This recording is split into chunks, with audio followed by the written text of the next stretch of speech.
Well, hello there, ladies and gents. I'm Tammy Sapnewski, your crypto queen. Thank you so much for popping by my channel. Do you know what a dirty delete is? A dirty delete is when you put out something publicly on a social media platform like Twitter. You say something about something or somebody, you immediately regret it. So then you delete it. That is known as a dirty delete. Now, maybe you and I can get away with dirty deleting. After all, how many followers do we have? But when you're somebody like, oh, I don't know, CZ Binance or BitBoy Crypto, if you put out a tweet, people might notice that. You can't get away with a dirty delete when you have that many followers. There's always going to be people that are screenshotting your tweets just to save them, in case, especially if you're notorious for dirty deleting like CZ is.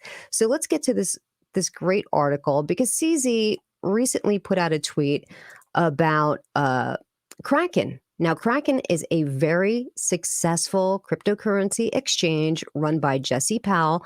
Now, when it comes to blockchain and the seriousness of cryptocurrency and the intelligence of that particular person, to me, Jesse Powell is just so much better than CZ Binance. I just prefer Jesse Powell. I've watched several interviews with him, and the guy just knows what the hell he's talking about. Is Binance CEO trying to tell us something about Kraken? And Kraken did do a layoff. They laid off like 1,100 people because, they make their profits off of funds that are gained from people making exchanges. Like if you buy something, you're going to pay 70 cents for buying that cryptocurrency on an exchange. Well, with the crypto winter, not that many people are placing buys and sells every single day. So they're laying people off now before they get into trouble. I mean, to me, it just makes sense. You want to start to make your business lean. This way you don't have to fold up. Kraken lays off 30% of its workforce to survive the crypto winter, but is CZ trying to tell us something about Kraken? Jesse Powell, the co-founder and CEO of Kraken, announced that they are reducing the workforce by 1,100 people or 30% to adapt to a current market condition. Kraken will pay 16 weeks of base pay to the employees impacted by the layoff. Crypto firms struggle as the bear market intensifies. We don't care about that. We want to get to the nasty, dirty delete by CZ. Binance CEO takes a jab at Kraken but faces backlash. Changpeng Zhao, the CEO of Binance, seems to indirectly take a jab at Kraken due to the layoffs. He warned users to beware of exchanges offering high APYs and having layoffs. Beware of platforms that, one, offer high APYs and or two, have layoffs. If you don't do risk management now, don't blame others for the consequences later. Now, don't forget, one of the big reasons, and like I said, I am not covering for SBF at all, but one of the things that got that whole ball rolling was a tweet that was put out by CZ saying that he was going to start selling off his FTT tokens. Now, when somebody that holds, hundreds of millions of dollars of any one particular token, and they warn you beforehand that they're going to start dumping that token, your natural response is, oh my gosh, that particular token or coin is going to lose so much value once all of their tokens saturate the market. Let me sell mine now. So that started a domino effect of people dumping the FTT token.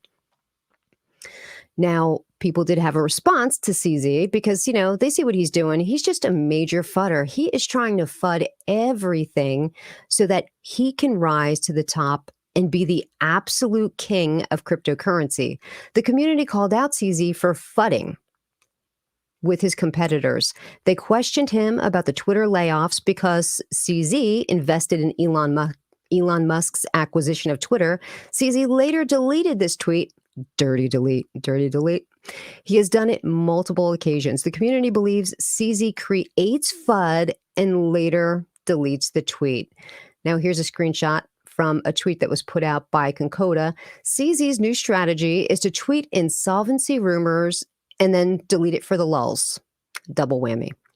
Earlier, he tweeted, if an exchange have to move large amounts of crypto before or after they demonstrate their wallet addresses, it is a clear sign of problems. Now, I'd like to remind you that that's exactly what CZ did when Crypto.com had done this. Now, this caused a massive run on Crypto.com, and it caused a lot of fear, and people started pulling their coins off Crypto.com, and there was such FUD saying, you know what, Crypto.com is next. They're going to close up. All of this is happening. And that was not actually the case. All of those funds were being transferred around weeks before any of this actually happened. And CZ knew that. He knew it. But on Monday, Whale Alert reports a wallet transferring over $2 billion worth of Bitcoin from Binance to some unknown wallet. CZ claimed that it was for an audit, but he faced backlash for the irony. The community feels that CZ is a ticking time bomb. And here's another screenshot of someone else's tweet. The way SBF was tweeting before the fallout reminded me of this quote: appear weak when you are strong, and strong when you are weak. That is a quote from Sun Tzu in The Art of War. Now, CZ of Binance is tweeting that same way, and it has me worried. Take funds off centralized exchanges and wait for it to blow over. And that's from Josh Livingston. So that was a nice little example of CZ doing some dirty deletes. Now let's get to, of course, a big name in cryptocurrency is Ben from BitBoy Crypto. And he has just been running all over the place, running all over the Bahamas because he's trying to track down SBF to get an interview. He wants to confront him. But he really didn't even have to go to the Bahamas. Look at Miss Tiffany Fong. All she did was slide up in his DMs, and she got an interview. She got an interview before George Stephanopoulos and before Andrew Ross Sorkin. So good for you, Tiffany Fong, beating the boys to the punch. So let's talk about Ben because, he does some dirty deletes too. So let's get to this article. Crypto influencers, the big dump, profits over followers. It is a typical pump and dump scam where only the influencer and project team profit from the misery of others, according to observers. One of the most popular cases involves that of a YouTuber and influencer, Ben Armstrong, aka BitBoy. On-chain sleuth Zach XBT made sensational claims against BitBoy in January by posting as a project looking for promotion. Zach XBT alleged that I uncovered 7 scams BitBoy actively worked with and promoted to his audience, and he gives screenshots. Let's review all of the direct scams BitBoy has worked with in the past. Just in case you forgot, here is the flyer with how much he charges. And he does have like a little bit of a menu here. You want a dedicated review? Well, that's going to cost you 35 grand. So he did put out that information. The projects include MYX Network.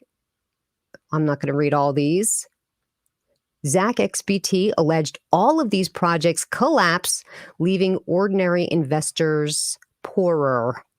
In the crypto's lexicon, it was a rug pull, a pump and dump, but BitBoy profited from their demise. The online detective claimed BitBoy then deleted the videos he posted on Twitter promoting the scam projects, ostensibly to hide his involvement. It is clear simple due diligence is not done, and it's profits over followers with shills. Just because you delete a video doesn't mean it didn't happen. So Be in Crypto, where I'm getting this article from, reached out to Ben for comment. He had a few choice words for this publication. In a way, BitBoy's unpalatable comments speak more to his character, an angry and bitter influencer who frowns at transparency. We've already addressed every single allegation. It's not my fault if you don't know how to use Google, BitBoy said. BitBoy charged in a chat on Twitter, it's really cool you ride Zach's D because you don't do research yourself. But Zach is not the only individual to highlight BitBoy's alleged shenanigans. Cryptocurrency researcher Fat Mantera recently cautioned that people should make their own assessments instead of being led by popular accounts and figures. This is exactly right. Influencers like BitBoy and Rand Nooner have storied history of shilling absolute scams and dumping on their followers. So it's not just one dirty delete. It's a bunch of dirty deletes. 2 years ago, Reddit user Koale I don't know how to pronounce that one, went on a long rant complaining about how they had been misled by BitBoy. He has several videos titled something similar to Best Low Cap Crypto Gem of 2021. And guess what? He doesn't hold 2 out of the 10 coins that he pumps in those videos, but he does hold $300,000 worth. Where has that come from? Qualo accused BitBoy of talking about Sol, a crypto asset which he framed as best low cap gem, and he does not own it. This is more serious proof that he dumps soon after his videos air. Of course, because when you start talking about a video, when you have that much reach to your audience, like he's got over 1 million subscribers, when he talks about stuff on his videos, people rush out to buy it. So even if like just 1% of 1 million people buy that token, of course it's going to pump, but he's already purchased it. So then when it pumps very high, he can just dump it. And this whole article goes on and on and on about how him and other influencers take advantage of it and how, they don't like to be called out for doing it. They get very defensive, like BitBoy just did. But you know what? He's not the only one. Other influencers do it. Um, and that's just the sad case of that. But dang, doing the dirty delete. And the worst one is CZ. I mean, come on. I think it's just unethical that you sit there and FUD your competitors in this environment, in this bear market, to create FUD or any more FUD on cryptocurrency is just hurtful. It's hurtful to the whole entirety of the crypto space. And you're just, in the long run, I believe, damaging yourself. Well, that's going to do it here for me today. I thank you so much for joining me. And until next time, please take care of yourself.